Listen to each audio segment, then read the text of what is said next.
Salam saudara terkasih dalam Yesus, salam jumpa pada renungan harian Embun Pagi. Hari ini kita akan mendengarkan firman Tuhan untuk menuntun kita dan selalu menerangi hati pikiran kita dan menjadi penopang dalam setiap kehidupan kita. Oleh karena itu, sebelum kita mendengarkan firman Tuhan, kita bersatu di dalam doa. Damai sejahtera Allah yang melampaui segala akal dan pikiran, itulah yang melihara hati dan pikiranmu dalam Kristus Yesus Tuhan. Amin.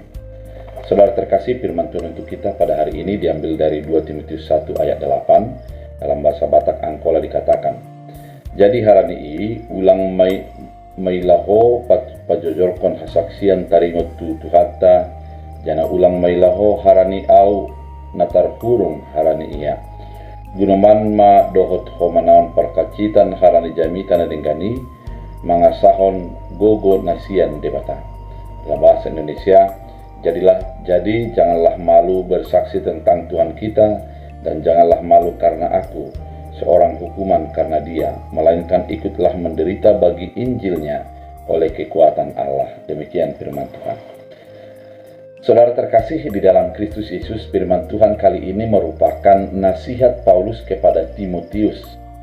Ada beberapa yang terjadi bagi diri Timotius. Secara khusus, dia sebenarnya adalah anak rohani daripada Paulus, yang artinya memiliki komitmen yang kuat dalam melayani, memiliki kesaksian yang kokoh tentang Kristus Yesus, sehingga melalui kehidupan daripada Timotius, Paulus berharap apa yang dilakukan menjadi berbuah sukacita, dan penginjilan itu semakin menjadi meluas di mana dia memberitakan Injil.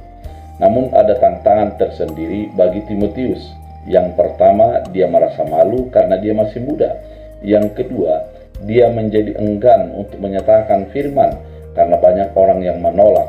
Bahkan ada sebuah stigma bagi kehidupan mereka saat itu, bahwa pengikut Yesus Kristus adalah yang layak dipenjara karena itu merupakan sebuah tindakan kriminal.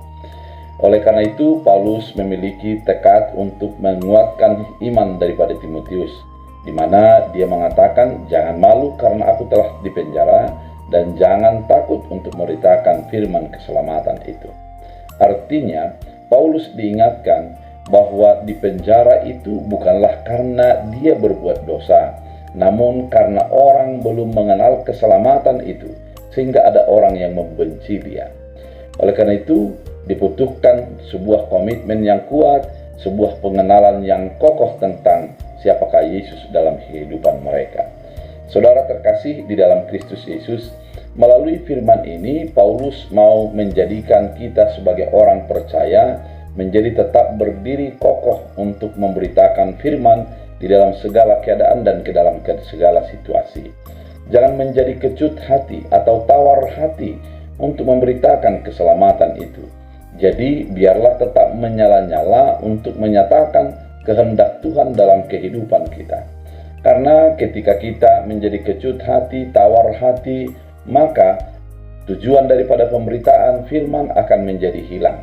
Namun ketika kita kokoh dan memiliki keyakinan yang kuat tentang keselamatan itu, maka kita akan menjadi menomorbelakangkan tentang kepentingan pribadi kita. Karena kita sudah tahu bahwa Yesus Kristus sudah memberikan penebusan kepada kita, penebusan yang begitu berharga di luar daripada kemampuan dan pemikiran kita.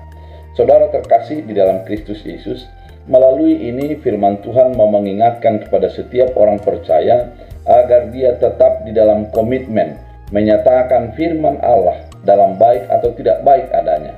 Karena firman itu harus diberitakan sehingga banyak orang yang menerima Kristus Yesus sebagai Tuhan dan Juru Selamat. Saudara terkasih, di dalam pekerjaanmu, dalam segala aktivitasmu, mungkin berbenturan dengan penolakan tentang firman Allah, penolakan sebagai orang percaya. Namun melalui firman Tuhan kali ini, tetaplah berdiri kokoh, nyatakanlah bahwa engkau sudah ditebus oleh Kristus Yesus, dan orang-orang di sekitarmu juga harus ditebus dan mendapat keselamatan daripada Kristus Yesus. Dengan demikian, kita tidak akan menjadi takut, tidak akan malu untuk memberitakan firman Allah, dan kita akan berdiri kokoh dalam setiap keadaan, agar setiap orang memperoleh keselamatan. Bila firman ini menguatkan kita untuk melakukan kehendak Tuhan. Kita berdoa. Terima kasih Tuhan atas firman yang begitu indah mengingatkan kami agar selalu memberitakan Injil dalam keadaan apapun. Jadikan kami pelaku firman, sehingga firman-Mu menjadi semakin nyata dalam kehidupan setiap orang. Dalam Kristus Yesus, amin. Tuhan Yesus memberkati.